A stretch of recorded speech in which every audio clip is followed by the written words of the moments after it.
নদীপ্রেমী বন্ধুগণ, আমি এখন দাঁড়িয়ে আছি নাগর নদীর ওপর, যেটা আমাদের ছোট নদী আত্রাই ঘিচে গিয়েছে।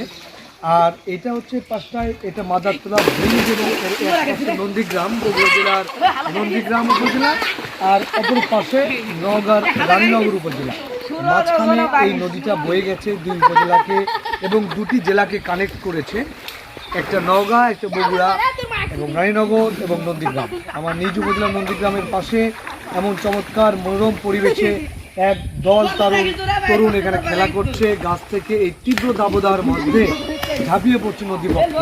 এমন একটি সুন্দর প্রকৃতি থেকে এবং এই নদীবক্ষ থেকে আপনাদেরকে আমি এই নির্জলা প্রকৃতির মধ্য থেকে আপনাদেরকে আমি এই তীব্র দাবদাহের মধ্যে থেকে প্রশান্তি পেতে এমন নদীবক্ষে আমরা এসেছি এবং এমন একটি শান্ত সুনিবিড় শান্ত নদীর উপর থেকে আপনাদেরকে ধন্যবাদ জানাচ্ছি। ধন্যবাদ। অত্যন্ত শৈশবের দিনে এক পাশে যেখানে রানীনগর, অন্য পাশে নন্দীগ্রাম, মাঝখানে বয়ে চলা নদীতে এই তীব্র দাবদাহ থেকে বাঁচার জন্য একদল তরুণ নদীবক্ষে ঝাঁপিয়ে পড়ছে এবং এই যখন নাজেহাল জনজীবন প্রচণ্ড দাবদাহে, তখন যেন শৈশবের দিনগুলোতে মেতে উঠেছে তারুণ্য। দুরন্ত শৈশবের দিনগুলো আমরাও একসময় এমন দুরন্তপনে কাটাতাম। এখন এই নদীবক্ষে এক পাশে নন্দীগ্রাম এবং নাগর নদীর আরেক পাশে রানীনগর, মাঝখানে এই মাদারতলা ব্রিজটা নির্মিত এই নদীর উপর। ওই পাশটা নন্দীগ্রাম আর এই পাশটায় আমাদের রানীনগর নওগাঁ, দুইটি জেলাকে এবং দুইটি উপজেলাকে কানেক্ট করেছে এই ব্রিজ। এবং এই গাছের ওপর থেকে এক ঝাঁক তরুণ তাদের দুরন্ত শৈশবের দিনগুলো খেলে বেড়াচ্ছে। প্রচণ্ড দাবদাহ যখন প্রকৃতি জুড়ে, তখন এই সুন্দর প্রকৃতির মাঝে, প্রকৃতির মধ্য থেকে ব্রিজের উপর থেকে লাফ দেওয়ার চেষ্টা করছে এখানে। এবং দেখতে পাচ্ছেন একসাথে ঝাঁপিয়ে পড়ার একটা চেষ্টা। এখানে গাছের ডালে অনেকগুলো তরুণ এখানে খেলা করছে শৈশবের দুরন্ত দিনে। আর একটা দুঃসাহসিক লাফ দেওয়ার জন্যে অনেকটা ব্রিজের উপরে, এবং পানির গভীরতা এখনও কম। বর্ষা আসলে এই নদীটা ফুলে উঠে ফেপে উঠে।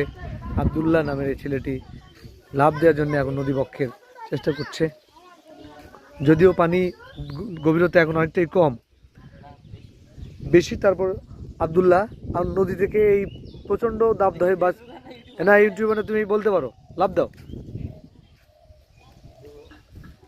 এই যে আবদুল্লাহ, বিশাল একটি জাম তীব্র দাবদাহের মধ্যে থেকে, এবং গাছের ডালে আরও এক ঝাঁক আবদুল্লাহ ঝুলছে এবং তারাও কিছুক্ষণের মধ্যেই নদীবক্ষে ঝাঁপিয়ে পড়ছে। দেখতে পাচ্ছেন এই যে ঝাঁপিয়ে পড়ছে এই তীব্র গরমের দিনে এই নাগর নদীতে প্রকৃতির কোলে খেলে বেড়াচ্ছে এক ঝাঁক তরুণ। এবং তাদের দুরন্ত শৈশবের দিনে তাদের এই নদীতে ঝাঁপিয়ে পড়ার এই মনোরম দৃশ্য গ্রাম বাংলার দুরন্ত দিনে আপনারা দেখতে পাচ্ছেন।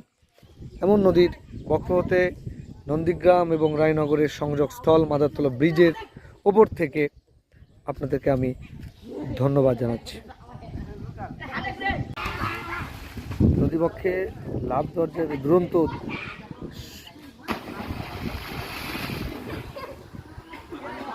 যখন তীব্র দাবদাহ প্রকৃতিতে, গরমে নাজেহাল জনজীবন, এই নদীবক্ষে বটগাছ থেকে কিছু কিশোর নদীতে ঝাঁপ দিচ্ছে প্রশান্তির খোঁজে। যদিও নদীতে পানি এখন কিছুটা কম, কিন্তু পানি বাড়লে এখানে আরও প্রশান্তি হবে। কিন্তু এই মুহূর্তে প্রচণ্ড দাবদাহ, এই দাবদাহ থেকে প্রশান্তি পেতে এই জায়গাগুলোতে তরুণেরা দুরন্ত শৈশবের দিনগুলোতে তারা এই নদীবক্ষে গাছ থেকে, বিশাল গাছ এই বটগাছটা, এই গাছ থেকে ঝাঁপিয়ে বসে নদীতে চিলতে প্রশান্তির আশায়। এই পাশে বিশাল নদী চলে গেছে নন্দীগ্রামের পাশ দিয়ে। এটা একদিকে আদমদিঘি, আরেকদিকে নন্দীগ্রাম। এই নদী অববাহিকা উপরে নির্মিত ব্রিজ, এটা নাগর নদী। নাগর নদীর উপরে এখন নির্মিত ব্রিজ থেকে দেখতে পাচ্ছেন যে দুরন্ত দিনে শৈশব যেন নদীতে খেলা করছে।